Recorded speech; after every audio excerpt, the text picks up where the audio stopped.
আলেম উলামাদের প্রতি মহব্বত, ভালোবাসা, শ্রদ্ধাবোধকে যদি গলা কেটে ছিঁড়ে না দেওয়া যায়, তাহলে বাংলাদেশে কোনো ভালো কাজ করা যাবে না। কথাটা কি বুঝতে পেরেছেন? এই জন্য বিগত প্রায় 15-20 বছর যাবৎ আলেম উলামাদের চরিত্র হনন করা হচ্ছে। পেপার, পত্রিকায়, রেডিও, টেলিভিশনে, নাটকে, সিনেমায়। নাটকের সিনেমার সবচেয়ে খারাপ লোকটাকে, এটা কি আমাদের সমাজের বাস্তবতা?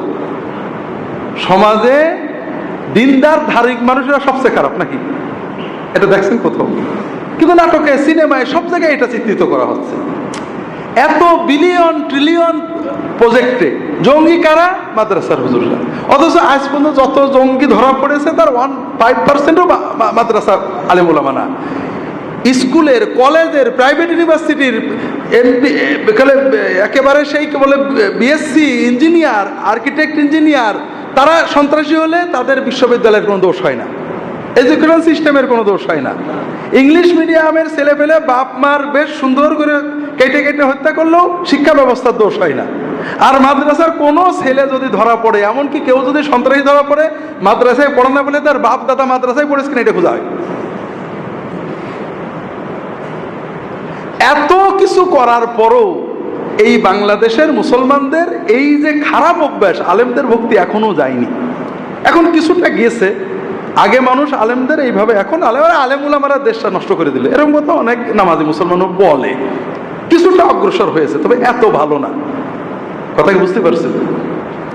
এখন আসল কাজটা হচ্ছে ইসলামের নামে। এখন আলেম উলামাদের চরিত্র হনন নন আলেমরা বেশি করছেন না ইসলাম আলারা বেশি করছে?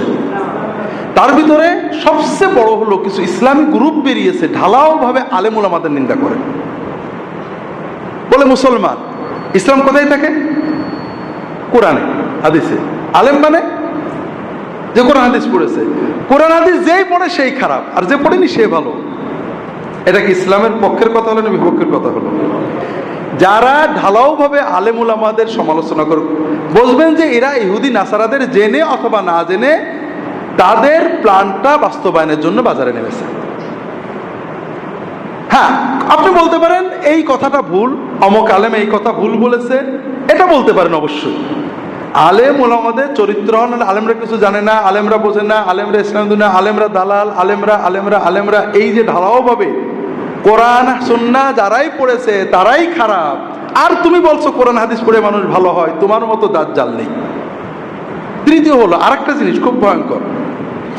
আমরা যারা খ্রিস্টান মিশনারিদের কর্মতৎপরতা দেখি, খ্রিস্টান মিশনারিদের সবচেয়ে বড় একটা টার্গেট আছে, মুসলমান কখনো খ্রিস্টান হয় না। হবে কখন? যখন সমাজ বিচ্ছিন্ন হয়, তাদেরকে মুসলমান বলে, আমরা মুসলমান তবে ওই মুসলমান না।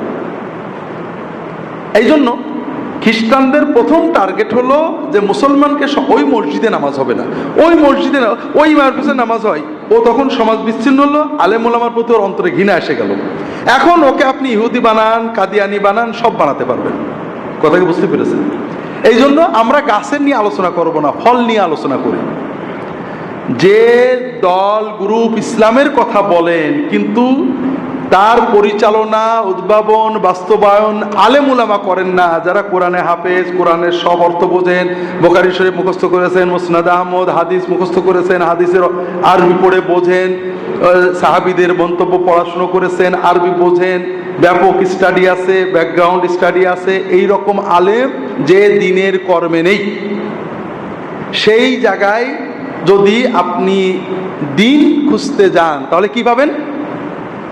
যেমন যে হাসপাতালের অপারেশন হুজুররা করে, সবাই তবলিগের বিশচিল্লা, ফুরফুরা হুজুরের খলিফা, চরমুনায়ের খাস খলিফা, জামাত ইসলামের বড় আমির আল্লামা, তারা যদি অপারেশন করে সেখানে আপনার আম্মাকে আর মেয়েকে দিয়ে দেন, তাহলে যেটা হবে একই ফল।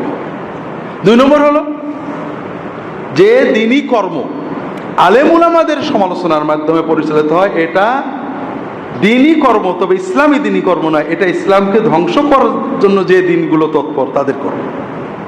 তৃতীয় হলো যে দিনই কর্মে মুসলমানের সমাজকে ঘৃণা করানো হয়। মুসলমানরা কেউ বলেন সব খারাপ হয়ে গেছে, মসজিদে নামাজ জানো, অমুক খারাপ, খুব ভালো করে বোঝেন এটা ইহুদি খ্রিস্টানদের ষড়যন্ত্র। মুসলমানকে সমাজে থাকতে হবে, মসজিদ যত খারাপই হোক মসজিদে নামাজ পড়তে হবে। একজন হলো হুজুর সুদ ঘুষের টাকা মসজিদে গেছে আর নামাজ হবে না, বলো যে সুদের টাকায় সব রাস্তাগুলো বানানো, একটা রাস্তা হাঁটতে পারবেন না। কথা বোঝেননি? হুজুর মসজিদ কমিটি, এই সুদখোররা মসজিদ কমিটির সভাপতি হয়েছে, সেক্রেটারি হয়েছে, বলো যে আপনার গ্রাম কমিটিরও সভাপতি চেয়ারম্যান হয়েছে সুদখোর, তাহলে গ্রামে বাস করবে না, চলে যান অন্য দেশে। মুসলমানদের জন্য সমাজের ভিতরে থাকা এটা ফরজ। সমাজ বিচ্ছিন্ন হওয়া মানে দিন বিচ্ছিন্ন হওয়া। সমাজে যারা বেশি আছে তারা থাক, মসজিদে থাক। মসজিদে মতকর উমাইয়াযুগী এজিদের লোকেরা মসজিদে না ইমামতি করেছে, সাহাবীরা নামাজ পড়েছে।